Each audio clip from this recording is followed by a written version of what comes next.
रावण की कौन सी भूल उसकी तपस्या पर भारी पड़ गई, आज इस वीडियो में जानेंगे। रावण ने अपनी भक्ति में एक दो नहीं बल्कि अपने 10 सिर भगवान शिव को अर्पित कर दिए, फिर भी उसे मोक्ष क्यों नहीं मिला?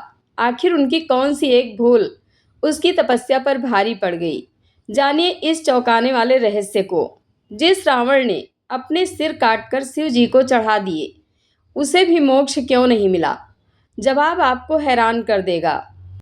इतनी महान शिव भक्ति के बावजूद रावण मोक्ष से वंचित क्यों रह गया? इसका कारण हर भक्त को जानना चाहिए। क्या सिर्फ भगवान की भक्ति से मोक्ष मिल जाता है? अगर हाँ, तो रावण को क्यों नहीं मिला? आइए जानते हैं। रावण की भक्ति सच्ची थी, तपस्या अद्भुत थी, फिर भी मोक्ष क्यों नहीं मिला? इसके पीछे छिपा है धर्म का सबसे बड़ा रहस्य। रावण ने शिव जी को अपने सिर अर्पित किए, लेकिन अहंकार नहीं। क्या यही कारण था कि उसे मोक्ष नहीं मिला? हिंदू धर्म ग्रंथों में रामायण के प्रसिद्ध पात्र रावण के बारे में कई बातें लिखी गई हैं, जो आज भी दुनिया में रहस्य बनी हुई हैं। रामायण की घटना त्रेता युग से संबंधित है। यह हमारे वर्तमान धर्म गुरुओं के अज्ञान का परिणाम है, जो काल ब्रह्म के लोक की व्याख्या को ना तो समझ पाए और ना ही भोली जनता को समझा पाए। इसलिए वह रामायण के पात्र रावण के बारे में सही जानकारी नहीं दे सके। इस कारण रावण से जुड़े कई तथ्यों से दुनिया आज भी अनजान है। इस वीडियो में इन्हीं तथ्यों पर चर्चा की जाएगी।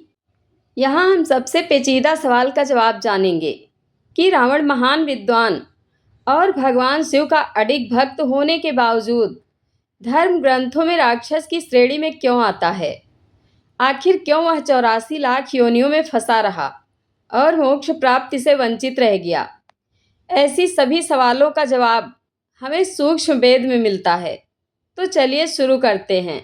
निम्नलिखित बिंदुओं के आधार पर रावण के बारे में उन अनकहे और छिपे तथ्यों का पता लगाते हैं, जो लिखे तो गए थे लेकिन आज तक दुनिया के लिए रहस्य बने रहे।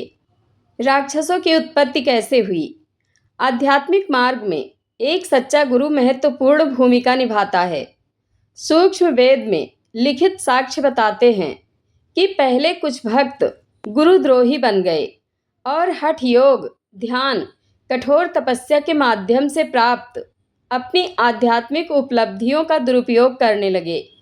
ऐसे गुरुद्रोही दूसरों को परेशान करने लगे और उनके साथ दुर्व्यवहार करने लगे। उनके उपद्रव करने के कारण उन्हें राक्षस कहा जाने लगा। पहले वही श्रद्धालु ज्ञान सुनते थे और अपने गुरुओं की आज्ञा का पालन और सम्मान करते थे, लेकिन काल के प्रभाव में अहंकार, पद और शक्ति का अभिमान, शत्रुता, ईर्ष्या आदि जैसे दोष उन पर हावी हो गए और वे अपने गुरु का ही विरोध करने लगे। वे अपनी मन मर्जी के अनुसार कार्य करने लगे। वास्तविकता में तो उन्हें ऋषियों का पद प्राप्त करना था। इसके विपरीत वे बुरे कर्म करने के कारण राक्षस बन गए। बाद में ऐसे साधक अन्य ऋषियों के शत्रु बन गए और उनके साथ दुर्व्यवहार करने लगे और लड़ने लगे। वे यज्ञ और अन्य धार्मिक कार्यों को पूर्ण करने से रोकते थे। इस तरह राक्षसों की उत्पत्ति हुई। रावण का इतिहास। दशग्रीव, लंकेश्वर, दशानंद, लंकापति रावण 10 सिर वाला राक्षस राजा तमोगुण भगवान शिव का एक महान भक्त था। उसे त्रेता युग का एक शक्तिशाली शासक और वेदों का महान विद्वान माना जाता था। उसे काव्य, ज्योतिष, चिकित्सा आदि अन्य क्षेत्रों में भी प्रतिभाशाली माना जाता था। रावण का जन्म एक ब्राह्मण परिवार में हुआ था। उसके पिता ऋषि विश्वश्रवा थे और उनकी मां कैकसी राक्षस वंश की रानी थी। हिंदू महाकाव्य रामायण में रावण को मुख्य खलनायक के रूप में दर्शाया गया है। अक्सर पूछा जाता है कि क्या रावण स्वाभाविक रूप से दुष्ट था? इसका उत्तर है कि वह आसुरी अर्थात राक्षसी गुणों से युक्त था। वह एक ब्राह्मण पिता से पैदा हुआ था, लेकिन उसके कार्य कभी भी ब्राह्मण के समान नहीं थे। उसके गुरुओं ने उसके पालन पोषण पर बहुत प्रभाव डाला और उसकी माँ के परिवार से विरासत में मिले राक्षसी गुणों ने उसे दुष्ट बना दिया। प्राचीन लेखों में वर्णित उसके बुरे चरित्र से पता चलता है कि वह एक विकृत व्यक्ति था। औरतें उसकी कमजोरी थी। उसने कई महिलाओं के साथ दुर्व्यवहार किया, जिनमें कुछ दिव्य अप्सराएं भी शामिल थीं। वह हर रोज शराब पीता था और रोजाना 100 बैलों का मांस खाता था। रावण को श्री ब्रह्मा जी से दैवीय वरदान प्राप्त था और इस कारण मनुष्य के अलावा कोई भी देवता या राक्षस उसे मार नहीं सकता था। उसने कुबेर के पुष्पक विमान पर भी कब्जा कर लिया था।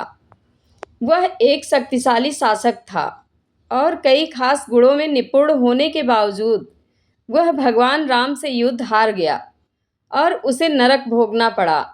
ऐसा क्यों हुआ? इस महत्वपूर्ण प्रश्न का उत्तर हमें इस लेख में मिलेगा। रावण को राक्षस किसने बनाया?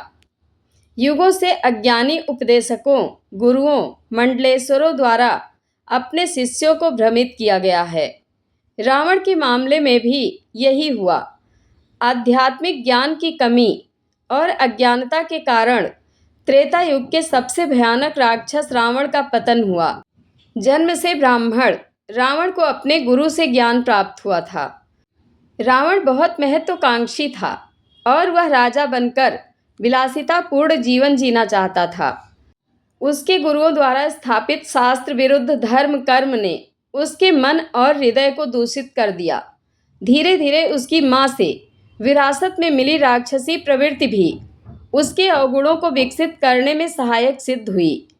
उसके गुरुओं ने उसे बताया कि तमोगुणी भगवान शिव ही सर्वोच्च शक्ति हैं। वह महेश्वर, मृत्युंजय, कालांजय और सिद्धियों के दाता हैं। रावण के गुरुओं ने उससे कहा कि यदि शिव शंकर उस पर प्रसन्न हो जाएं, तो वह अपार धन संपत्ति का स्वामी बन सकता है। उसके अज्ञानी गुरुओं ने उसे बताया कि वेदों में शिव की महिमा कही गई है। वह अज्ञानी यह नहीं जानते थे कि वह परम पिता परमेश्वर शिव नहीं बल्कि परम अक्षर ब्रह्म हैं। वास्तव में वेदों में इनका ही महिमा मंडन किया गया है और वही सुख और समृद्धि के स्रोत हैं। अपने गुरुओं की बात मानकर रावण ने उनके द्वारा बताई गई शास्त्र विरुद्ध पूजा को वास्तविक मानते हुए उसका अभ्यास करना शुरू कर दिया। रावण ने काल ब्रह्म के पुत्र भगवान शिव की इष्ट देव के रूप में पूजा की, हठ योग, गहन तपस्या की और सिद्धियां प्राप्त की, जिसका उसने दुरुपयोग करना शुरू कर दिया। वह अहंकारी हो गया। परिणाम स्वरूप सीता का अपहरण और अनेकों अप्सराओं के साथ दुष्कर्म करना, मांस खाना, शराब पीना और युद्ध करना इत्यादि उसके व्यक्तित्व के लक्षण बन गए। उसके अज्ञानी गुरुओं द्वारा बताई गई साधना ने उसे शैतान बना दिया। रावण के राक्षसी स्वभाव में परिवर्तन का कारण तथाकथित गुरु थे, जिनके आध्यात्मिक ज्ञान का स्तर शून्य था। उनके पास जो थोड़ा बहुत ज्ञान था वह शास्त्र विरुद्ध और मनमाना था। भगवान शिव को प्रसन्न करने के लिए रावण ने 10 बार अपने मस्तक काटकर भगवान शिव को अर्पित किए, जिसके बाद भगवान शिव ने उस पर दया करके हर बार उसके सिर वापस जोड़कर उसे पुनर्जीवित किया। उन्होंने उसे इतना धन दिया कि रावण ने सोने की लंका बनाई, परंतु तत्वदर्शी संत न मिलने के कारण उसकी सारी संपत्ति नष्ट हो गई, क्योंकि उसके भक्ति करने का तरीका सही नहीं था। मरने के बाद वह 1 ग्राम सोना भी साथ नहीं ले जा सका। लंकापति रावण की भूल। काम, क्रोध, लोभ, अहंकार आदि बुराइयां प्राणियों के विनाश का कारण बनती हैं। काल ब्रह्म ने सत्यलोक में अपनी बहन के साथ अनैतिक कार्य किया था, इसलिए उसे परमेश्वर द्वारा श्राप देकर वहां से निष्कासित कर दिया गया था।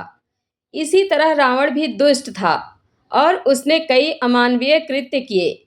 पराई स्त्री के प्रति उसका मोह, वह उसे प्राप्त करने की वासना और फिर उसकी पवित्रता को नष्ट करने की अमानवीय प्रवृत्ति उसके पतन का कारण बनी।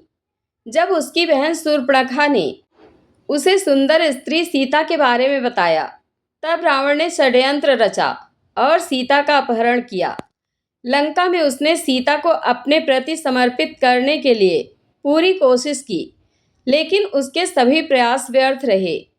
यह उसका दोष था कि उसने पहले तो धोखे से सीता का अपहरण किया और फिर सीता की पवित्रता भंग करनी चाहिए, और यही उसके विनाश का कारण बना तथा रावण और रामचंद्र के बीच धर्म और अधर्म का भयंकर युद्ध हुआ।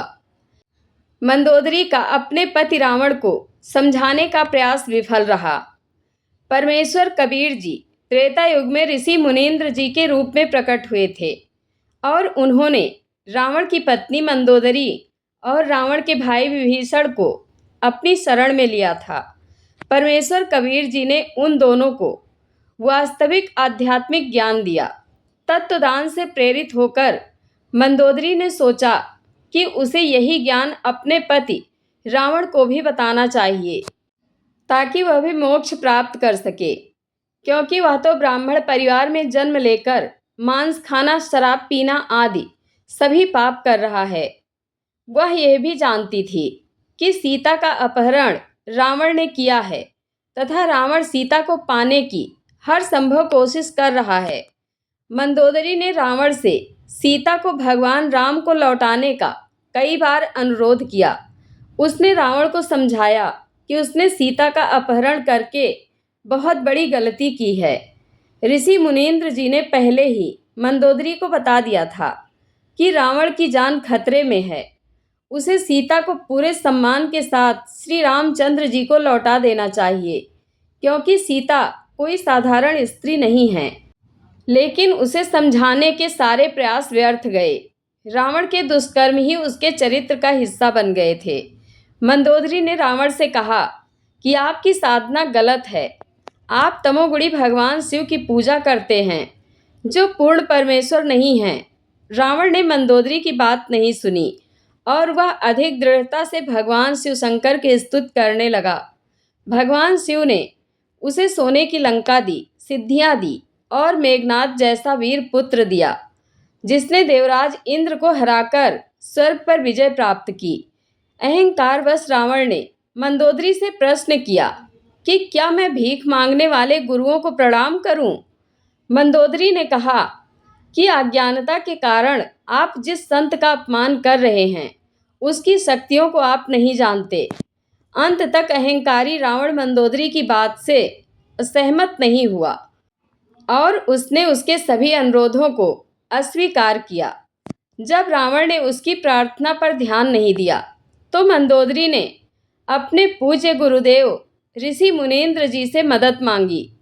रावण ने ऋषि मुनीन्द्र जी के रूप में अवतरित सर्वशक्तिमान कबीर साहब जी के साथ किया था दुर्व्यवहार। ऋषि मुनीन्द्र जी अपनी शिष्या मंदोदरी के अनुरोध करने पर रावण से मिलने पहुँचे। त्रेता युग में ऋषि मुनीन्द्र जी के रूप में प्रकट हुए कबीर साहब जी स्वयं रावण के द्वारपालों के पास गए और उनसे लंकापति के दर्शन करने के लिए निवेदन किया। रावण की पहले से एक गुप्त बैठक चल रही थी। इस कारण से द्वारपालों को रावण के सख्त आदेश थे कि कोई भी अंदर ना आने पाए। कबीर साहब जी द्वारपालों के पास से अचानक अंतर ध्यान हो गए और उस स्थान पर प्रकट हुए जहां रावण बैठक कर रहा था। रावण को यह देखकर क्रोध आया कि उसके द्वारपालों ने एक साधु को अंदर कैसे आने दिया। स्थिति को भांपकर कबीर साहब जी ने रावण को बताया कि वह कैसे वहां पहुंचे। उन्होंने रावण से देवी लक्ष्मी रूप में अवतरित सीता को छोड़ने के लिए और भगवान विष्णु के अवतार भगवान राम से क्षमा मांगने के लिए कहा। यह सुनकर रावण एकदम क्रोधित हो गया और कबीर साहब जी पर हमला करने के इरादे से अपने सिंहासन से कूद गया। उसने कबीर साहब जी पर 70 बार तलवार चलाई। कबीर साहब जी ने एक झाड़ू की सीख ले रखी थी, जिससे उन्होंने रावण के हर वार को रोक दिया। झाड़ू की सीख पर हमला करते समय ऐसी आवाज़ निकलती थी जैसे दो लोहे के खंभों के टकराने से निकलती है। रावण का भाई विभीषण भी उक्त घटना के समय वहां राज दरबार में मौजूद था और बाद में उसने रानी मंदोदरी को गुरुदेव मुनेन्द्र जी के प्रति रावण के दुर्व्यवहार का पूरा किस्सा सुनाया। इसके बाद कबीर साहब जी ने भी अपनी शिष्य मंदोदरी को बताया कि उन्होंने रावण को समझाने का बहुत प्रयास किया, लेकिन फिर भी वह सीता को भगवान राम को वापस नहीं करेगा। यह सारा वृतांत सुनकर मंदोदरी को अपने विधवा होने की संभावना पर अब कोई शक नहीं रह गया था। रावण ने तमोगुणी शिव की पूजा करके क्या हासिल किया? भगवान राम और रावण दोनों ही भगवान शिव के उपासक थे। एक ओर जहाँ श्री रामचंद्र जी ने धर्म स्थापित करने के लिए भगवान शिव की पूजा की, वहीं दूसरी ओर रावण ने स्वार्थ और अपनी महत्वाकांक्षा को पूरा करने तथा अधर्म स्थापित करने के लिए भगवान शिव की आराधना की। सूक्ष्म वेद में प्रमाण है कि श्री राम और लंकापति रावण के युद्ध के बीच भगवान शिव ने श्री राम और उनकी सेना का साथ दिया, ना कि अहंकारी रावण का। श्री रामचंद्र जी की उपासना से प्रसन्न होकर भगवान शिव ने राक्षस रावण की सेना से युद्ध करने के लिए 18 करोड़ सैनिकों की सेना भेजी। भगवान शिव का स्वभाव विरध अर्थात राक्षसों का नाश करने वाला है। करोड़ों गंधर्व धनुष और बाणों से रावण की सेना से युद्ध कर रहे थे। भगवान शंकर की सेना बहुत विशाल थी।